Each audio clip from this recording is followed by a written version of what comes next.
Hello everyone, welcome to our study classes. ये है top 10 MCQ series for PGT commerce. आज का topic है कैश फ्लो स्टेटमेंट।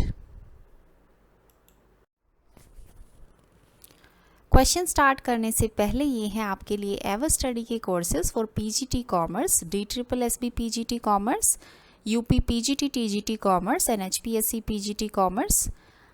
अगर आप इन कोर्सेज में इनरोल करना चाहते हैं तो आप वेबसाइट www.everstudy.co.in पर चेक कर सकते हैं। Question number 1, a company sold machinery for 50,000 with a book value of 40,000. If accumulated depreciation on the machinery is 10,000, what is the cash inflow from investing activities? So एक company ने machinery sold की है 50,000 की, उसकी book value 40,000 की थी, accumulated depreciation on the machinery था 10,000। So question में पूछा है cash inflow from investing activities. ध्यान से यहाँ पे देखिए, इन्वेस्टिंग एक्टिविटीज़ से कैश इनफ्लो पूछा है, ठीक है। सो सिर्फ इन्वेस्टिंग एक्टिविटीज़ का जो होगा कैश इनफ्लो वो होगा आपका कंपनी सोल्ड मशीनरी बेची है, एसेट्स सोल्ड करते हैं तब वो आता है cash inflow from investing activities के अंडर, ठीक है। सो यहाँ पे जो आपका आ जाएगा cash inflow from investing activity 50,000 rupees, ठीक है। एक्यूमुलेटेड डेप्रिसिएशन जो आपका कैश फ्लो स्टेटमेंट है उसमें दो मेथड से हम सॉल्व करते हैं। एक तो डायरेक्ट मेथड होता है, कि इनडायरेक्ट मेथड होता है। इनडायरेक्ट मेथड में नेट प्रॉफिट आ जाता है, ठीक है, पहले। उसके बाद जो कुछ एडजस्टमेंट होती है, एडजस्टमेंट में जो एक्यूमुलेटेड डेप्रिसिएशन होता है उसको हम ऐड करते हैं, राइट। सो यहाँ पे ऑप्शन नंबर ए आपका हो जाएगा correct.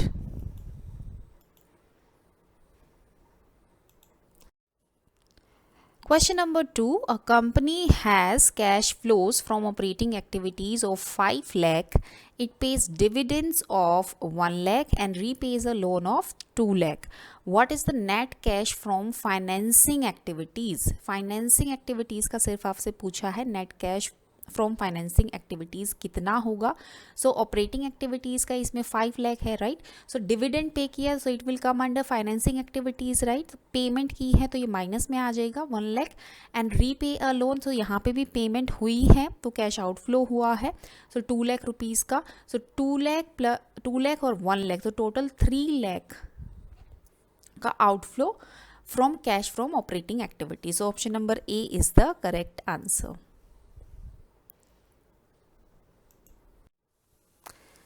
Question number 3, a company had net income of 4 lakh, depreciation 50,000 and an increase in account receivables 20,000. What is the cash flow from operating activities using the indirect method? So indirect method को कैसे use करते हैं? सबसे पहले हमारा net profit आ जाता है before taxation, okay,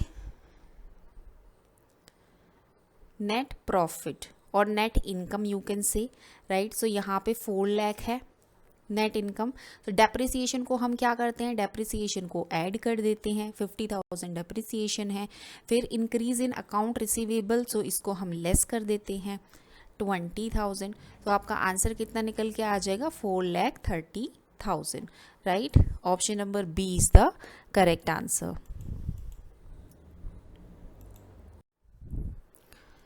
Question number 4, in a cash flow statement, a decrease in inventory would be treated as.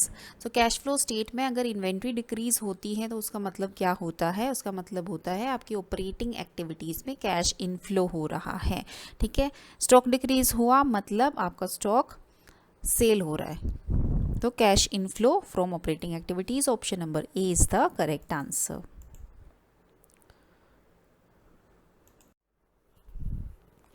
Question is the indirect method of preparing a cash flow statement starts with. जब cash flow statement हम prepare कर रहे हैं indirect method से, तो वो कैसे start होता है, तो वो स्टार्ट होता है नेट इनकम से, राइट। फिर उसके बाद एडजस्टमेंट होती है, option number B net income. So indirect method starts with net income and adjusts for known cash transactions to determine cash flow from operating activities.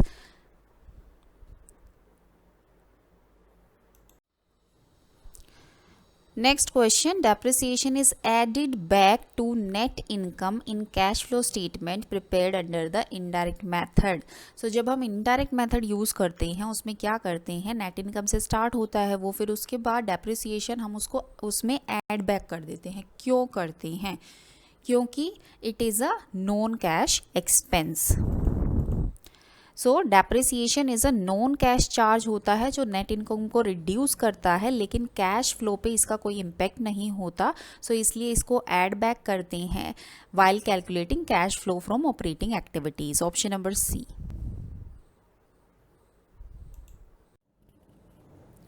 Next question, what is the main purpose of the cash flow statement? Cash flow statement का main purpose क्या है?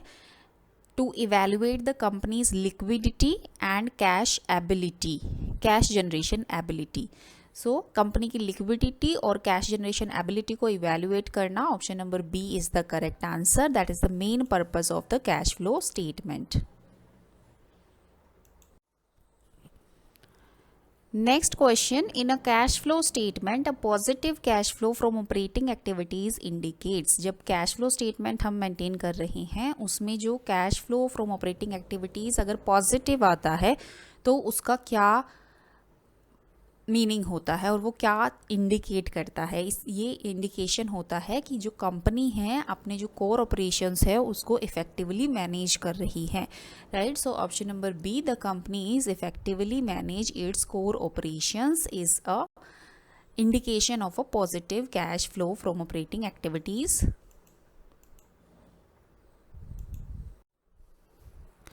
Next question, which of the following would increase the cash balance in the cash flow statement? तो cash flow statements में इन options में से कौन सा कैश बैलेंस को इंक्रीज करेगा? Option A, purchase of inventory. Inventory purchase करेंगे तो क्या होगा? कैश आउटफ्लो होगा, कैश इंक्रीज नहीं होगा. Option B, payment of dividend. So यहाँ भी कैश डिक्रीज हो रहा है, कैश आउटफ्लो हो रहा है. Option D, payment of interest on long term loans. So payment, यहाँ भी पेमेंट हो रही है तो इसका मतलब कैश डिक्रीज हो रहा है, कैश का आउटफ्लो हो रहा है. Option number C, collection of accounts receivable. So यहाँ पे कैश इनफ्लो हो रहा है, अकाउंट रिसीवेबल कलेक्ट हो रहे हैं तो that will increase the cash balance in the cash flow statement. Option number C. So collection of account receivables brings cash into the company, thus increasing the cash balance. Question is, if a company has a positive net cash flow from financing activity, is it suggests that. क्या मतलब होता है इसका? अगर एक company के पास positive net cash flow from financing activities है, so option A, the company has made large investment in the fixed assets.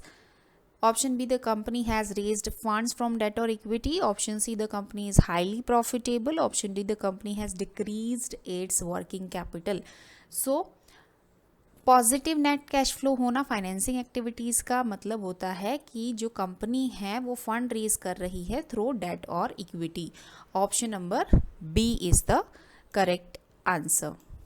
So a positive cash flow from financing activities usually indicates that the company has raised capital by issuing debt or equity.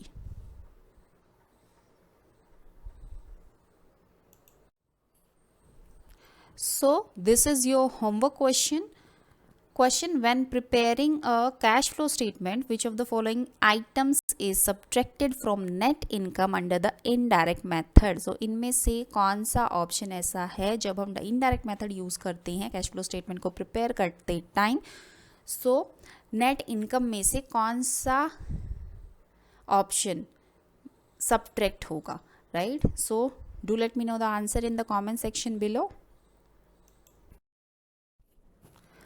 So thank you so much. ऐसे ही अपनी preparation को enhance करते रहिए, बने रहिए ever study classes के साथ. हम और भी ऐसी वीडियोस आपके लिए लेके आते रहेंगे ताकि आपकी पीजीटी कॉमर्स की प्रिपरेशन को बेस्ट करवा सके. Thank you.